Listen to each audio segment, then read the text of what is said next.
I can understand English perfectly well, maybe even read it without too much trouble. But when it comes to speaking, it's like my tongue gets tied in knots. Exactly, Emily. It's that feeling of knowing the words are in your head, but they just won't come out of your mouth. It can be incredibly disheartening. You might watch a movie and understand almost everything, but then you freeze when someone asks you a simple question. It's a bit like being a passive observer versus an active participant. You're absorbing the language, but you're not yet comfortable enough to produce it yourself. But the good news is, it's a very normal stage in the learning process, and it's definitely something you can overcome. Absolutely, and that's what we're here to talk about today. We'll explore the reasons behind this challenge and, most importantly, provide you with actionable strategies and practical tips to help you bridge that gap between understanding and speaking. We want to empower you to become confident and fluent English speakers. So, Paul, let's delve into the why.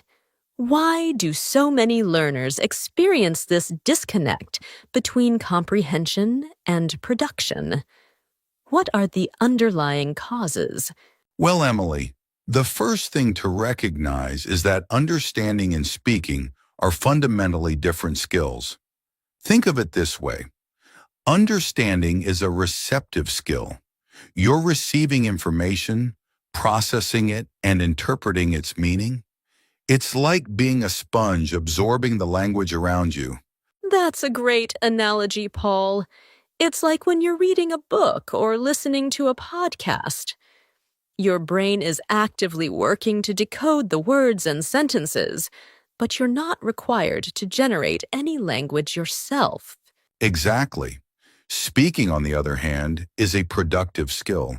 You have to actively retrieve words and grammar rules from your memory, organize them into coherent sentences, and then physically produce those sounds.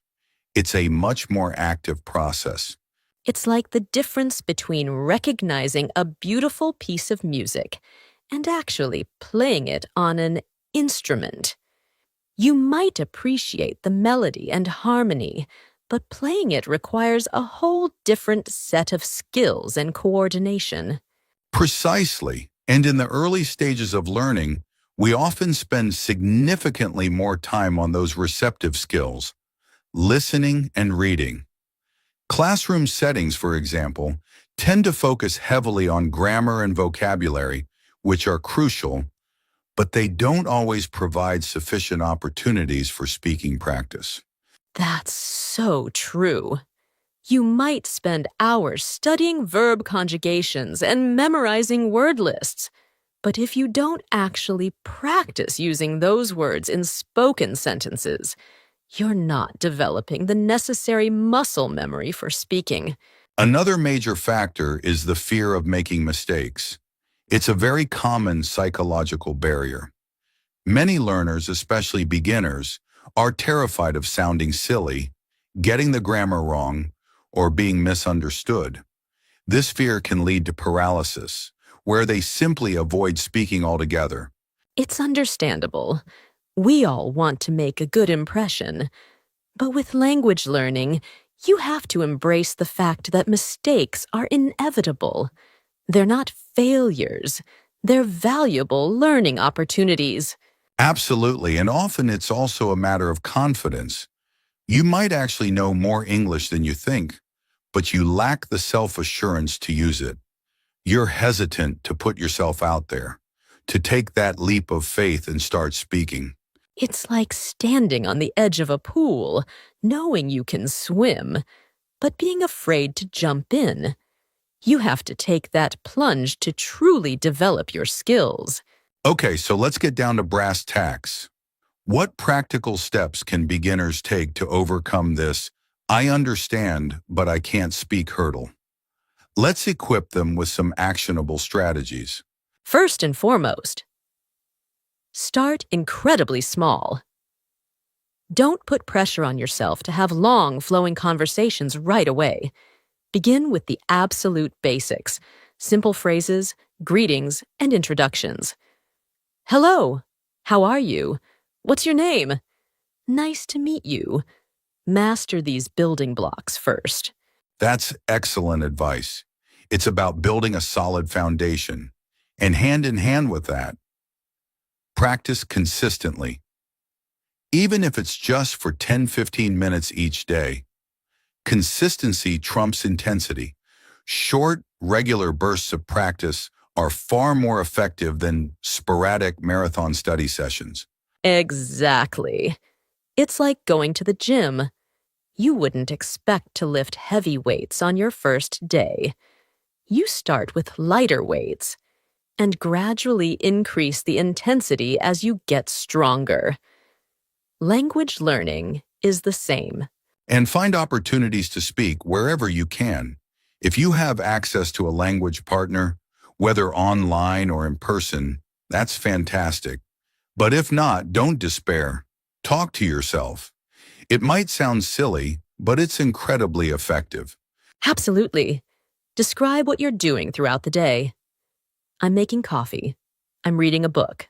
I'm going for a walk. Narrate your actions. Describe what you see around you. I see a blue car. The sun is shining. The birds are singing. Plan out your day aloud. Tomorrow I'm going to the supermarket. Then I'm going to meet a friend for lunch.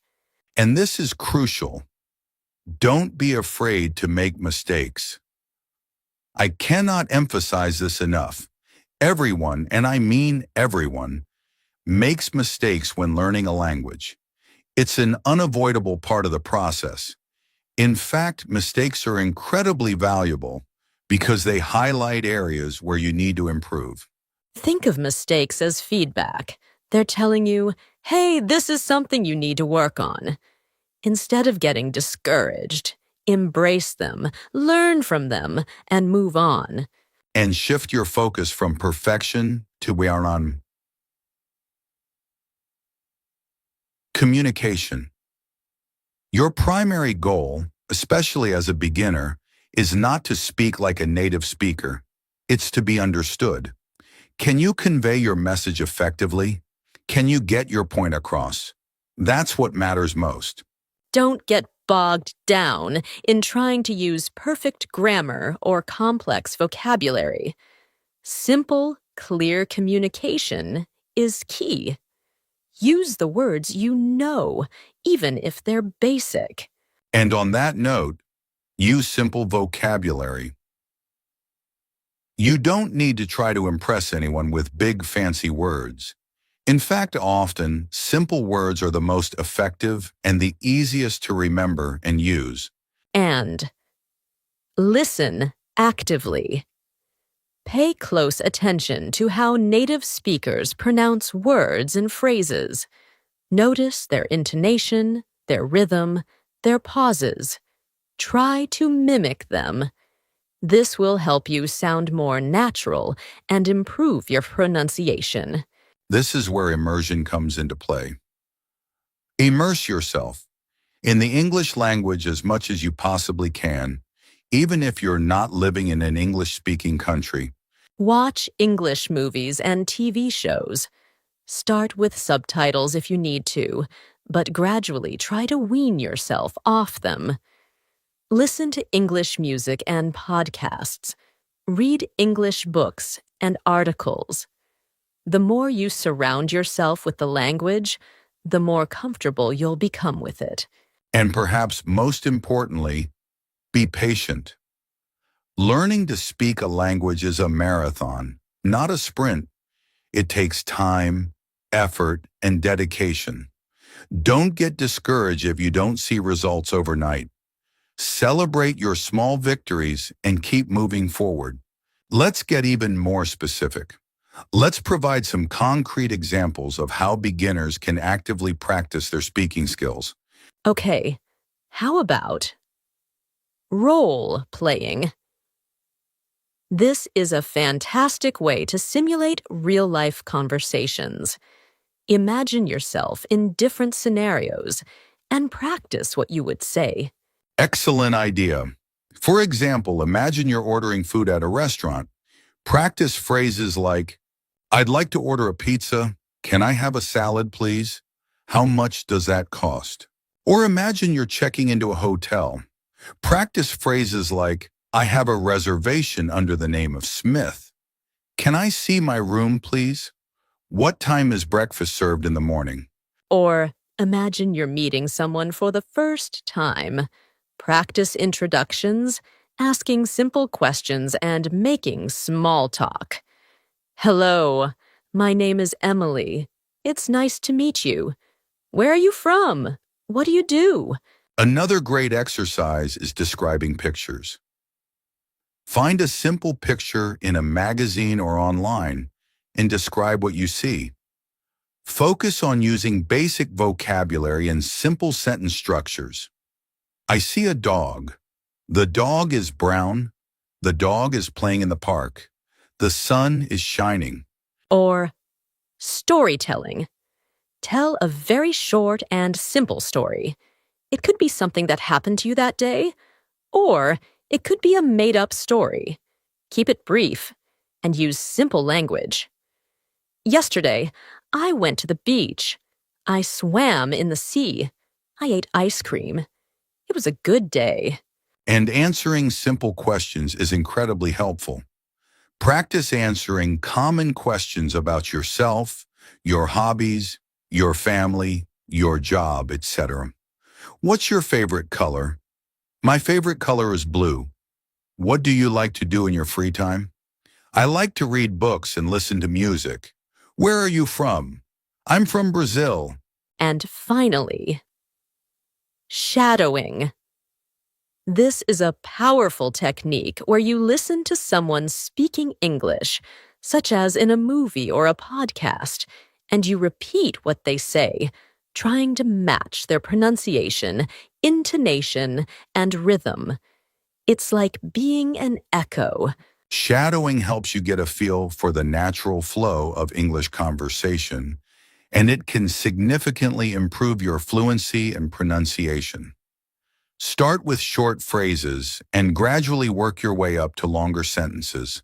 Paul, it's so important to emphasize that this journey takes time, and it's crucial to stay motivated. What words of encouragement can we offer our listeners? Absolutely, Emily. First and foremost, remember that every single small step you take is progress. Even if you only manage to say one sentence correctly, that's a victory. Acknowledge and celebrate those small wins. Don't compare yourself to others. Everyone learns at their own pace.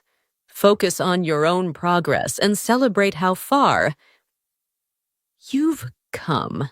Find a supportive community. Connect with other English learners, either online or in person. Share your experiences, your challenges, and your successes. Encourage each other and learn from each other. Remember why you're learning English in the first place. What are your goals? Do you want to travel? Do you want to get a better job? Do you want to connect with people from different cultures? Keep those goals in mind and let them fuel your motivation. And most importantly, believe in yourself. You can do this. It takes time, effort, and persistence, but with practice and patience, you will improve. You will become a confident and fluent English speaker. Well, folks, that brings us to the end of today's episode. We truly hope that these tips and strategies have been helpful for those of you who understand English well, but are still working on developing your speaking skills. Remember, don't give up on yourself. Keep practicing, keep pushing yourself, and most importantly, try to have fun with it.